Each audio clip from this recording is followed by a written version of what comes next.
মা রক্ষাকালী সাউন্ডের 30-এর মাল আষাঢ় পুজো উপলক্ষে ভাতারের কাছে কাঁটার গ্রামে ভাড়া যাচ্ছে। ফুল আপডেট যাচ্ছে এই মালটা।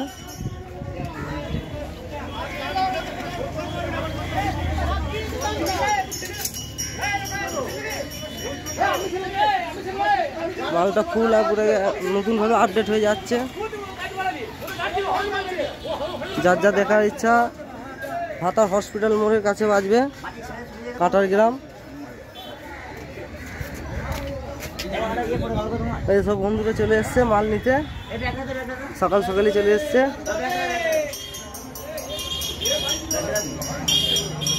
গাড়ি লোড প্রায় শেষের দিকে।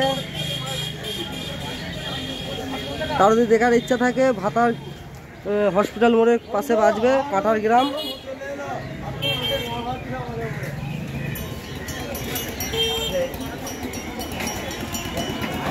নতুনভাবে নতুন সিস্টেমের নতুন আপডেট হয়ে যাচ্ছে মালটা। ফার্স্ট ফিল এখানে হবে।